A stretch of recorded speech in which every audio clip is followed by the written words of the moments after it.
With congressional leaders today set to receive an intelligence briefing on reports that Russia offered cash to Taliban fighters to kill American troops in Afghanistan, President Trump, in his first public comments, is explaining why he says he was not initially briefed.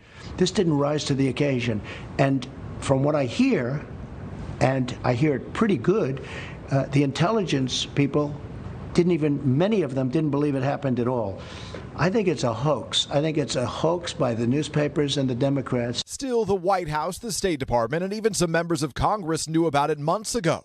The president, who aides say has now been briefed, insists if the intelligence is true, the U.S. will respond. If it did happen, the Russians would hear about it, and anybody else would hear about it that was involved. While President Trump is casting doubt on the credibility of the intelligence, his national security advisor says senior officials took it seriously enough to warn the Pentagon and allies and to prepare for a possible response. If this information turned out to be true, and now we may never know, but if it turned out to be true, we had options ready to go, and the president was ready to take strong action, as he always is. House Speaker Nancy Pelosi is calling for tougher sanctions on Russia over the alleged bounty payments and is accusing the president of a dereliction of duty. He has undermined any credibility he may have had as commander-in-chief.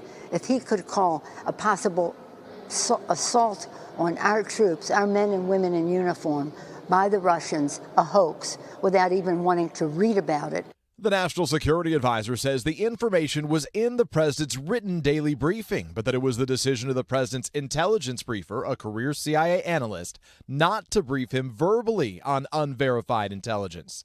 Still, current and former national security officials tell NBC News intelligence is almost always unverified, and they argue it's not credible that a career government official would have made that decision alone. And ahead of the 4th of July weekend, as cities across the country cancel celebrations due to that surge in coronavirus cases, President Trump tomorrow will head to South Dakota, where he's set to attend a fireworks display at Mount Rushmore. The state's Republican governor says masks will be handed out, but not required, and says social distancing will not be enforced.